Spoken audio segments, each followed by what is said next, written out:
With Radio Algeria International, you will not miss a single major political or economic event. Radio Algeria International, our voice in the world.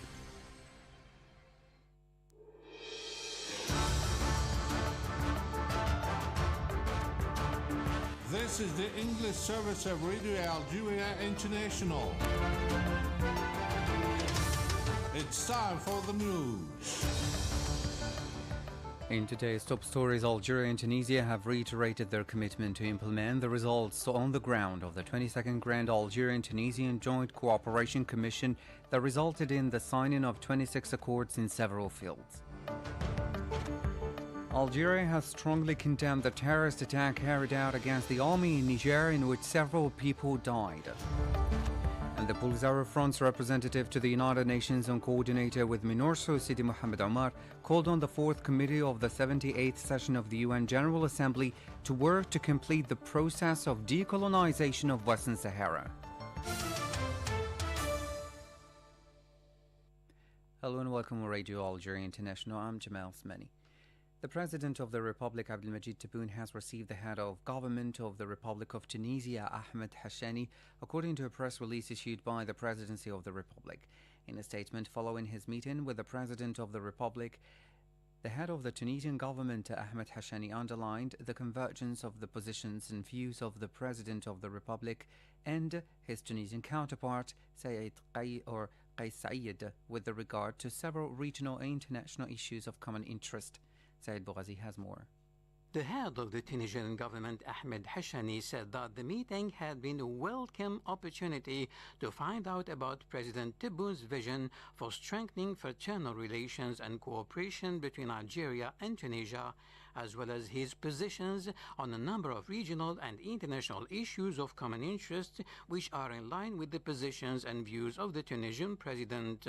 He recalled that this meeting was part of his visit to Algeria at the head of a large delegation taking part in the 22nd session of the Grand Joint Algerian-Tunisian Cooperation Commission, noting that he had conveyed to President Tebboune the greetings of his brother President Qais Saïed. This meeting represented a happy occasion to be informed about President Tebboune's vision to strengthen fraternal relations and cooperation between Tunisia and Algeria, and about his positions on a number of regional and international issues of common interest. The meeting took place in the presence of Prime Minister Ayman Ben Abdelrahman, the Director of Cabinet at the Presidency of the Republic, Nadir Al-Arbawi, the Minister of Foreign Affairs and the National Community Abroad, Ahmed Attaf, the Minister of the Interior, Local Assemblies and Country Planning, Brahim Merad, and the Algerian Ambassador to Tunisia. The 22nd session of the Great Algerian-Tunisian Joint Cooperation Commission, which wound up Wednesday in Algiers, emphasized the two countries' commitment to implementing its results on the ground in order to give a fresh impetus to bilateral cooperation relations and enrich them in various fields. Prime Minister Ayman Ben Abdelrahman and the head of the Tunisian government, Ahmed Hashani, spoke at a press briefing at the International Conference Center Abdelatif Rahal of the issues agreed at the Commission meeting, welcoming the Algerian-Tunisian Economic Forum as an opportunity to find out about the opportunities available to both countries and to exploit them to support bilateral cooperation. More details in this report. Prime Minister Ayman Ben Abdelrahman highlighted the commitment of the leaders of both countries, Abdelmajid Tebboune and Qais Saïed, to strengthening the relations uniting the two countries and the two brotherly peoples, and to supporting bilateral cooperation in various fields, adding that the discussions held between the two parties during this session enabled them to inquire about the state of Algerian-Tunisian relations in the light of the achievements and ongoing and future projects, as well as the common challenges which require us to step up efforts and coordinate actions in order to meet them effectively and successfully. Presenting the results of the 22nd session of the Grand Algerian-Tunisian Cooperation Commission between Algeria and Tunisia, Ayman Ben Abdelrahman said it had been agreed to strengthen coordination and intensify contacts between the two parties while ensuring the regular holding of bilateral meetings for the periodic assessment of cooperation activities and cooperation projects.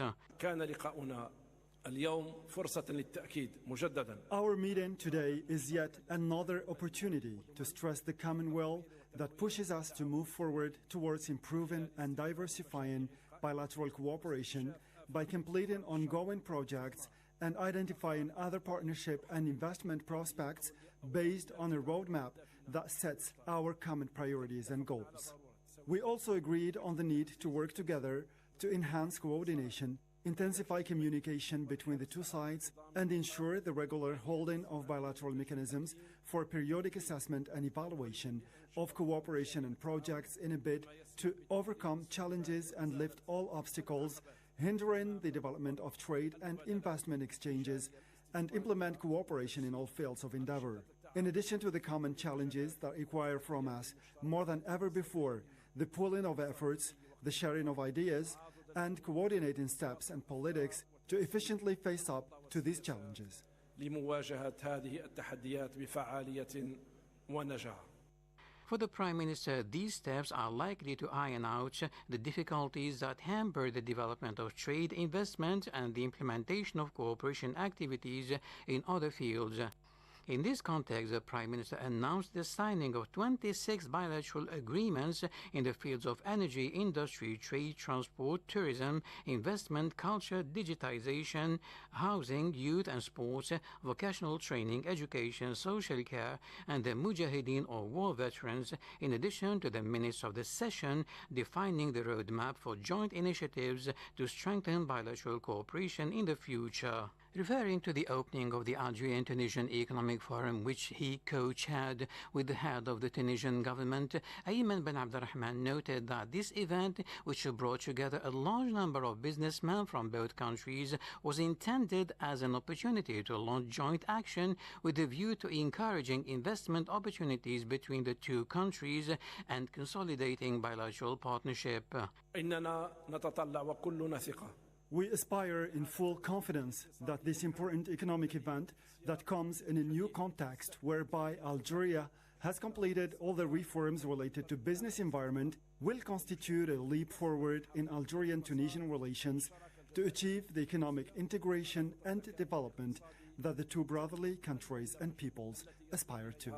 البلدان والشعبين الشقيقين. At the press briefing, the head of the Tunisian government, Ahmed Hashani, welcomed the fraternal atmosphere that marked this meeting, stating that the 22nd session of the Grand Algerian-Tunisian Joint Cooperation Commission was an opportunity to assess the cooperation between the two countries and to find ways of promoting bilateral cooperation relations. Ahmed Hashani also welcomed the 26 cooperation agreements signed in various sectors, affirming that they will help consolidate and diversify bilateral relations. ستسهم بلا شك في مزيد. They will undoubtedly contribute to further strengthening and diversifying bilateral relations between Algeria and Tunisia. The Commission culminated in several important recommendations to further boost bilateral cooperation at various levels, and which we will endeavor to implement as part of our keenness to enrich cooperation relations between Tunisia and Algeria. We hope that all agreements and recommendations will contribute to achieving the expected qualitative leap in the level of Tunisian-Algerian relations. التونسية والجزائرية. While expressing the wish that these agreements and recommendations contribute to ensuring the quality of bilateral relations, the head of the Tunisian government affirmed that these conclusions would be followed up by both countries. He added, "We will make sure to hold technical, sectoral and working group meetings in accordance with the deadlines set out in the minutes." As you followed in our top stories, Algeria has strongly condemned the terrorist attack carried out against the army in Tabatou in Niger, in which several people were killed and others wounded. In a press release, the Ministry of Foreign Affairs and the national community abroad has expressed Algeria's sincere condolences to the families of the victims while wishing the injured a speedy recovery. Algeria also expressed full solidarity with the Republic and the people of Niger, recalling her will to preserving peace and stability in this brotherly and neighboring country. In this regard, Algeria called on the entire international community to strengthen regional and international cooperation and coordination to combat this scourge which hinders the achievement of peace and development in the Sahel region and on the African continent. The Ministry of Foreign Affairs and the national community abroad has formally denied any connection with the press release about Mali falsely attributed to it. A statement from the ministry says a press release about Mali falsely attributed to the Ministry of Foreign Affairs has been circulated. The ministry formally denies any connection with the pseudo-expression of position. The Ministry of Foreign Affairs and the national community abroad underlines that its press release serves as a warning to readers who may be misled by this false document. Now, the Minister of House, Town Planning and the City, Mohamed Tariq Belarbi, has held bilateral talks notches with the counterparts from Nigeria, Zimbabwe, Kenya and Uganda on the sidelines of the board meeting of the Pan-African Real Estate Financing Institution, Shelter Africa. During the talks, Tariq Belarbi highlighted Algeria's readiness to support these countries in the field of housing and urban development. Speaking to Newsman, the CEO of Shelter Africa, Tierno Abibhan, said the following. We spoke with Mr. Minister, the Board of Directors, Chairwoman of Shelter Company, and me, the CEO, about opportunities for cooperation and partnership with Algeria. Our company includes 44 members and shareholders. Algeria plays an important role in the field. Therefore, we studied the possibility of cooperation with Algeria so that we would know to what extent the housing sector can be developed in Algeria and from there to all of Africa. Algeria has advantages and competitiveness in the field of building materials industry. It is good that housing here is built with locally produced materials. This is very important for African countries to embody the success story so that the industry develops, creates jobs, and reduces poverty rates. The chairman of the National Defense Commission at the Council of the Nation, Asa Naili, has chaired a coordination meeting with the members of the joint parliamentary delegation from the two chambers of parliament taking part in the proceedings of the 69th annual session of the Parliamentary Assembly of the North Atlantic Treaty Organization, scheduled for Friday in Copenhagen, Denmark. The Polisario Front's representative to the United Nations, a coordinator with MINURSO, Sidi Mohamed Omar, called on the Fourth Committee of the 78th session of the UN General Assembly in charge of special political questions and decolonization to work to complete the process of decolonization in Western Sahara. In his address to the Fourth Committee of the UN in New York, Sidi Omar stressed that his address was on behalf of the Polisario Front, the sole legitimate representative of the people of Western Sahara, in accordance with the relevant resolutions of the General Assembly and the Security Council. The Sahrawi diplomat called on the member states to respect and promote the freedom of the people of Western Sahara and to work to ensure the decolonization of Africa's last colony so that they can see the end of one of the most brutal chapters in history in the continent. Now, the Organization of the Petroleum Exporting Countries and their allies are ready to take additional measures at any time in response to developments on the oil market, said the Joint Ministerial Monitoring Committee.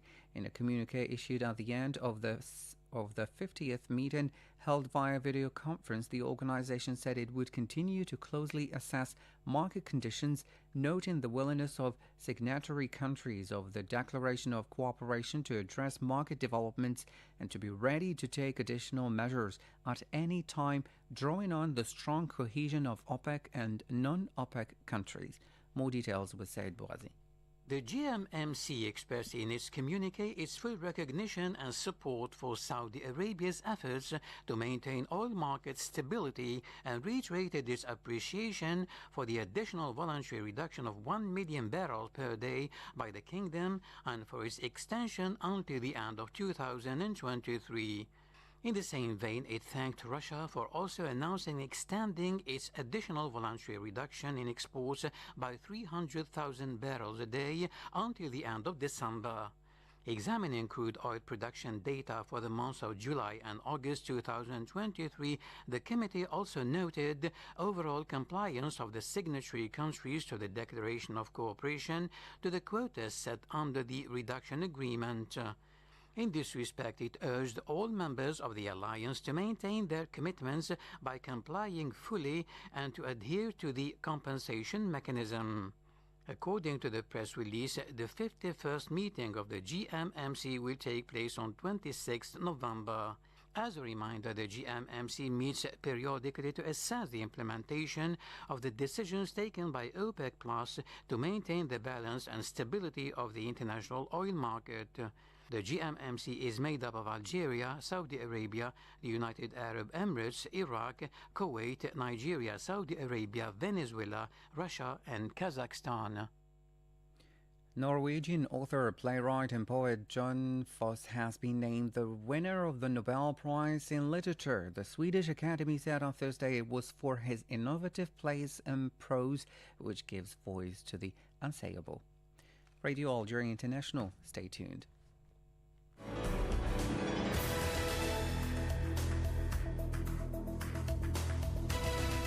The United Nations Human Rights Office has criticized the French government for banning French athletes from wearing the hijab at the Paris Olympics next year. Spokeswoman for the UN High Commissioner for Human Rights, Maria Hurtado, has said that no one should impose on a woman what she needs to wear or not wear.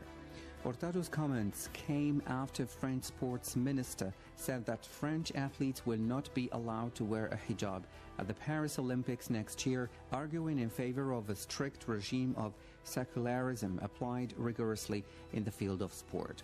This triggered a number of reactions, including the one of the Council on American Islamic Relations, a Muslim civil rights and advocacy group, which sent a letter to the U.S. Secretary of State Antony Blinken on the matter.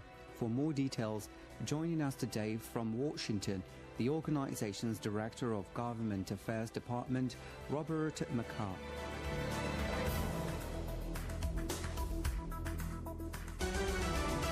Mr. McCall, thank you so much for joining us on Radio Algeria International. Thank you for having us.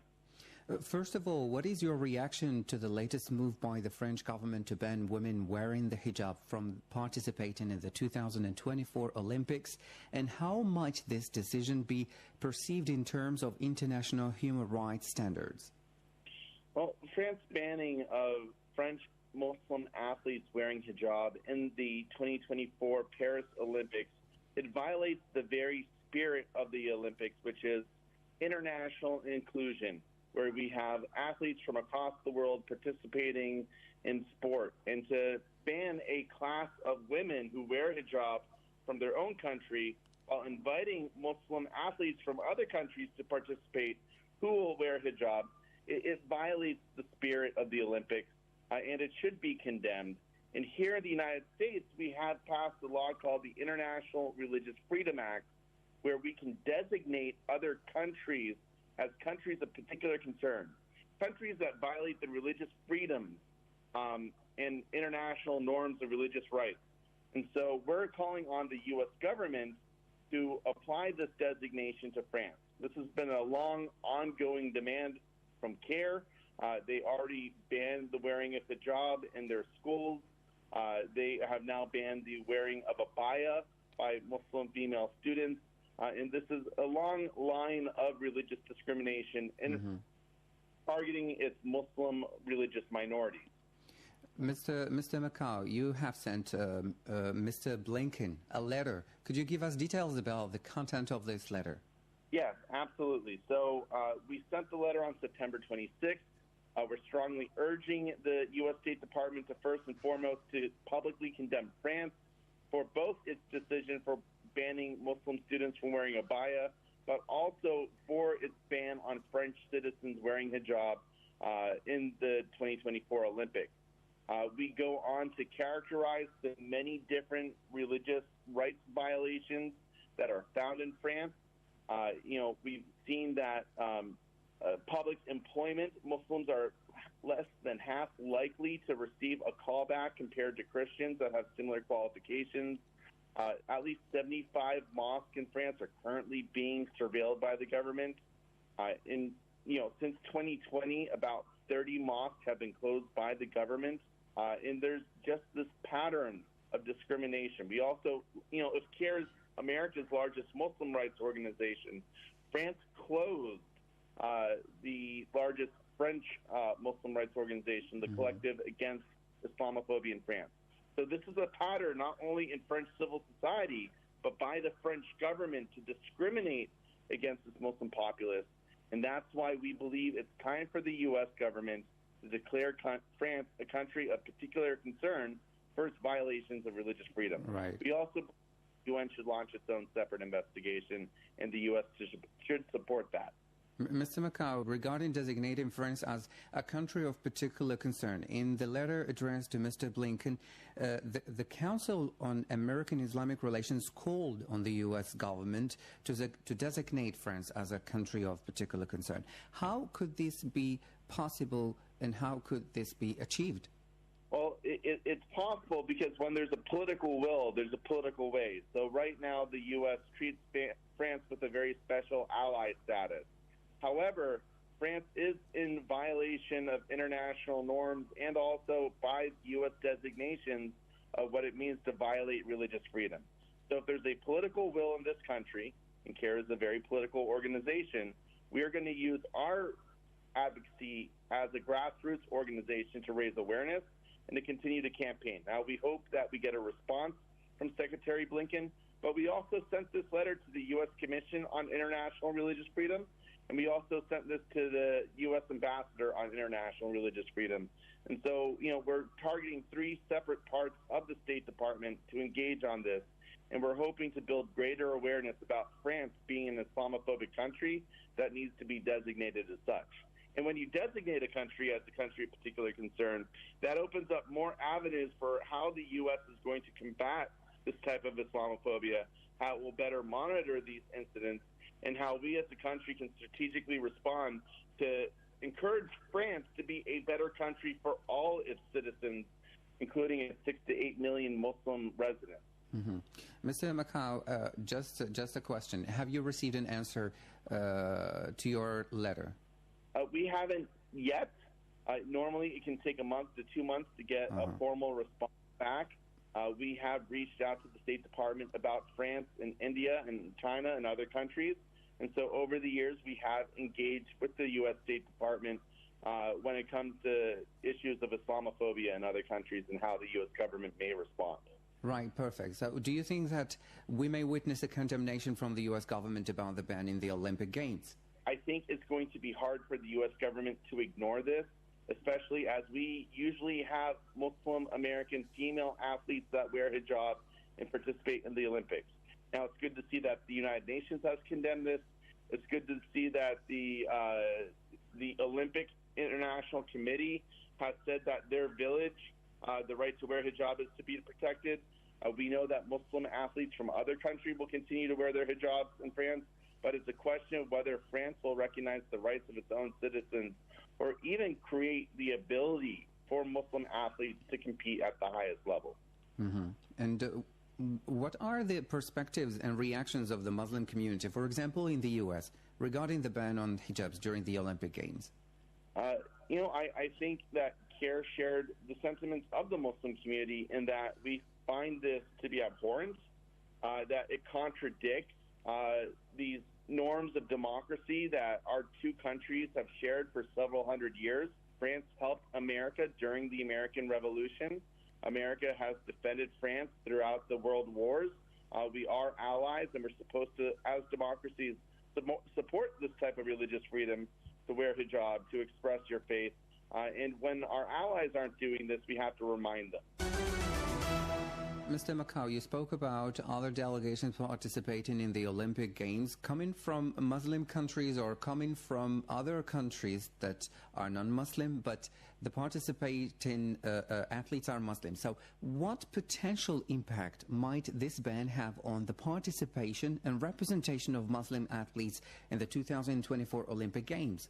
It's a really good question. I think that the IOC has already made it clear that Muslim athletes from other countries should feel as though they can participate without having any censorship or ban on their religious headwear.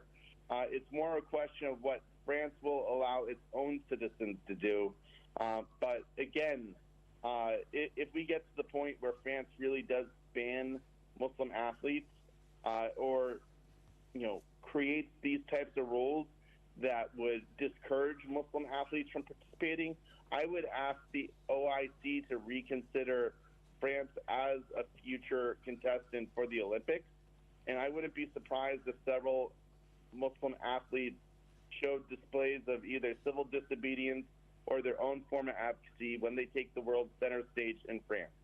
Mr. Macau, let's just recall that the United Nations spokesperson Marta Hurtado told reporters, I quote, "No one should dictate what a woman must or must not wear," end of quote. Mr. Macau, you called on the U.S. government to initiate a U.S.-backed United Nations investigation into France's recurrent breaches of fundamental religious freedoms. Could you tell us more?